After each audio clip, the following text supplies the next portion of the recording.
Good afternoon, everyone. Indeed, a great privilege for me to be here in this beautiful university that I'm visiting for the first time. And I would like to thank our mentor. We call him Bapu Mangesh sir for having invited me here today, and Sunita ma'am. They've been pillars of inspiration for the city of Pune, I would say. And I'm really witnessing this today after, I think I missed something in my life. I didn't visit this place, sorry sir. But for the first time, and I can see the vibrancy in this location. I can see the kind of people associated here, some of whom I have known in the past. We have Deepak, who's a good friend, and I've known him for very many years. Vineet Patni, who's been helping university in a very, very big way in personal capacity as well as in the capacity of being with TIE. And many others that I came across. I felt I was coming into my own house. So that was the kind of feeling that I got here. And that's the reason I don't feel I've come here for the first time. Happy to be a part of this beautiful, innovative university. I think that's what Rahul mentioned to me some time back, that they want to make this university, was a vision of Mangesh sir, to make this as an innovative university. I think innovation has been a very, very abusive word in our country, but I can see the spark and the beauty of that word in this place. And I think this is the right time for all of us to think about it. We did a small study. I think we shared the study with all the newspapers also. And in this small study that we conducted, today India stands at number 3 as far as the innovation space is concerned. By far, the country that is leading this is United States. And of course, it's only the count of the unicorns that define a lot of startup ecosystem. So United States of America made more than 471 unicorns this year, followed by China, which was 361 or so, and we are at 42. Number 3, though we are at number 3, but we are 42 in number. Having said this, we felt that why is the city of Pune so behind in the ecosystem? Some days back, Vineet had also created a report, Tai had created a report, we kept that as a base for the work that we did this year. And we did this study of the investments that came in the city of Pune in COVID times. And to our surprise, we found that $567 billion investment came to the city of Pune in the last 1 year. First 6 months were lull, but next set of 6 months was where we saw a lot of deals that came in. I'm assuming that the crowd here understands the startup ecosystem. In 2014, where the city had only 2 deals, in 2020-21, we had more than 51 deals that happened in Pune. And it may be important for us to understand which are the sectors. The reason why we felt that it was important to study all this. As students also, I'm sure you would like to understand where should you invest your time and energies in. And this is where we found that, of course, the sunrise sector, all said and done, while I was speaking with Deepak also, again, it is SaaS, IT related areas where we have the maximum investment that has come by. But let me also tell you that there are other sectors like logistics, which is picking up in Pune, agriculture, which is picking up big time in Pune. I know this sounds like big jargons to students sitting here. Somewhere from 20,000 feet, I'm trying to tell you that this is what you need to be doing. But I will come to some basics and some specifics on the trends, because your conference was all about the trends in innovation that are likely to come in the country. And I think we have to be really geared up for the trends that are coming in India. I would like to give a few examples here of people like you. I know your university has also created some 37 startups. But here is an example. I think you will find this very appealing to you. A startup that came to me in 2019 March. And this startup was Cogni Element. He's a startup with only 3 people in the team who walked into my office with a technology-driven product, which was in AI and ML. And in customer experience management is what he was doing. I had 2 thoughts. I think Vineet was also a part of that evaluation. We had 2 thoughts whether to pick him up or not, because he had one failed startup in the past. And prior to that, he had worked in a company called Xerox. So he was a complete selu man, मतलब proper selu था. बहुत अच्छा pitch दिया उसने. But we could see that there was something which was lacking in him. But still, we had a gut feeling that let's take him. And that's where we onboarded this company with us. Then came COVID, 2020 March, where no one knew what to do with the startups. We were also kind of having a question mark, what happens to the startup? And this is where this company suddenly pivoted to the needs of the market. They went in to do events with Economic Times. And over a period of time, we realized that he had already crossed a revenue of 1 crore of rupees in 6 months. And this is where we felt that he needs a little more help and support from us. And we got him 2 mentors from Silicon Valley. And we drilled it down to this company thinking very specifically in a very specific area. And that one area was prop tech. So how do you sell properties using AI, ML, and virtual reality without using a VR glasses? So that became his strength of selling. I'm not going to stop here because his very inspirational story of SPPU, which I want to share with everyone sitting here. And over a period of time, his company grew from 3 people to now a 70-member team. Believe you in me, this boy was not from an IIT, not from an IIM, but he ensured that he found co-founders all from IITs.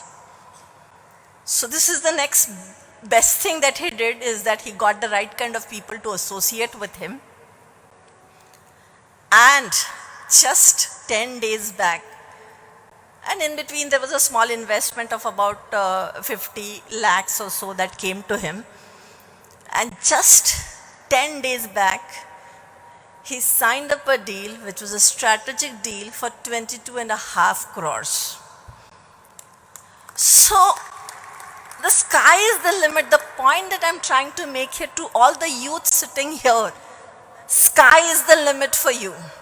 You need to be able to think well as to what is the problem that the market is facing, and is there a solution that I can really give to the market with my product. It's just not about a patent, it's just not about a technology transfer. It's damn it about a company that you should be able to think of, which you are able to scale to 10x. And I think people sitting in this room, a lot of startup ideas get discussed in the classroom, but a lot of times you tend to lose that when you look at a nice cushy job in front of you with a compensation and a package. I think this is a choice that you have to make if you would like to invest your next 2 to 3 years of your life to build up a company and hire people, or just go and work in a company where 20,000 people are hired by a company like, I'm not going to be naming the companies, but large giants.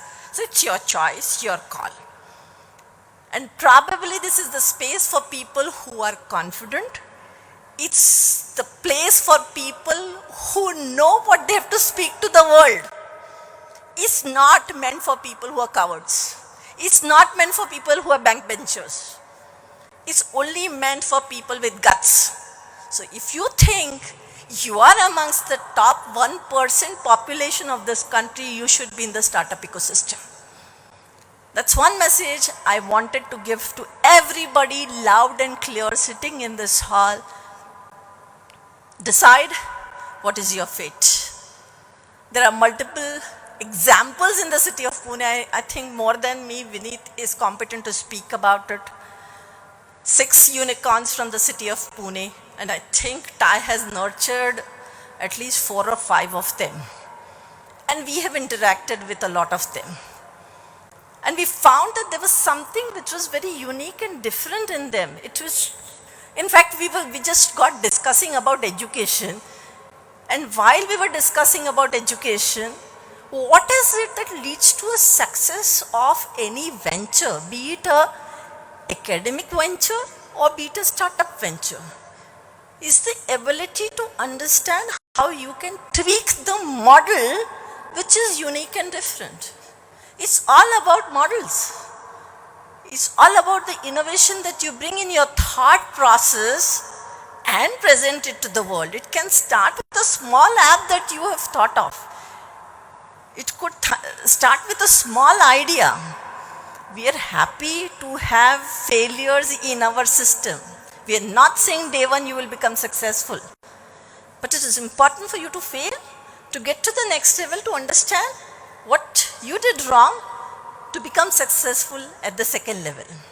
In fact, some days back, I was in the city of Ahmedabad, and I found that in the city of Ahmedabad, which is another emerging city, we are one of the emerging cities. Unfortunately, we are not the emerged city as far as the startup ecosystem is concerned.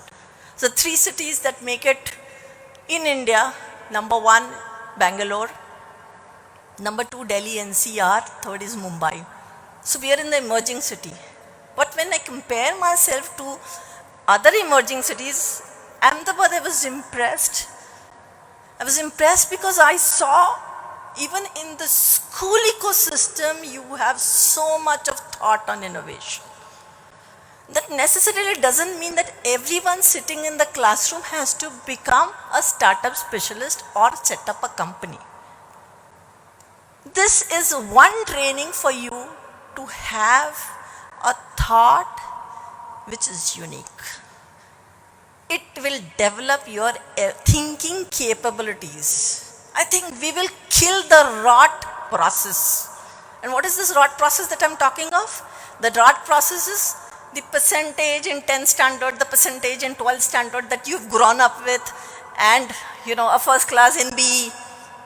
So probably this is what will break. Process orientation of your brain has to break.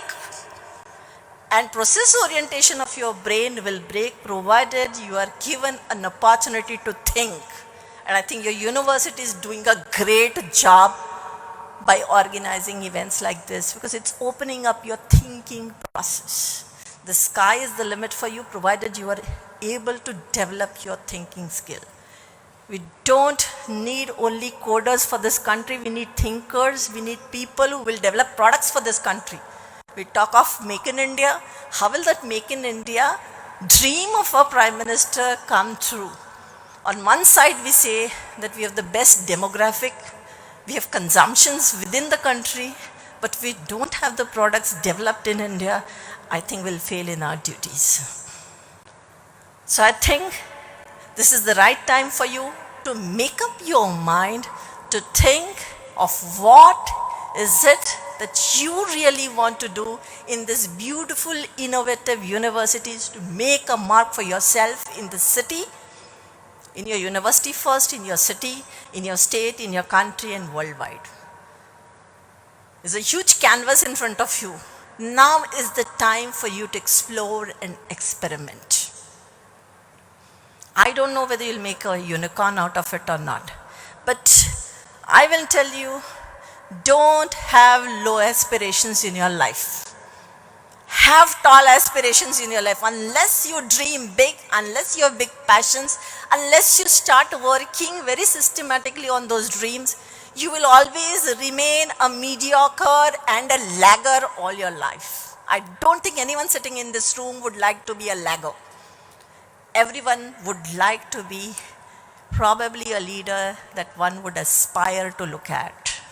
I'm sure We have so many role models in this country that you may want to become. You have the Bansals in front of you. You have the Baijus in front of you. You have so many. You have the Fasos in front of you. We've seen beautiful companies that have got crafted in last few years. I'll leave with this small message to everyone sitting here because it's a valedictory session, and I think this is towards the end of the Gyan session that you have today. And I wish all the best to everyone sitting in this university, all students of this university, to make it really big for the university to feel proud of its students in times to come. Thank you so much for inviting me. Thank you. Thank you. Thank you very much, ma'am. Ladies and gentlemen, please rise in your seats and give a standing ovation to our chief guest, Honorable Dr. Apoorva Palkar ji. A huge round of applause. Thank you very much, madam, for that meaningful, thoughtful and inspiring speech. Thank you. Thank you once again.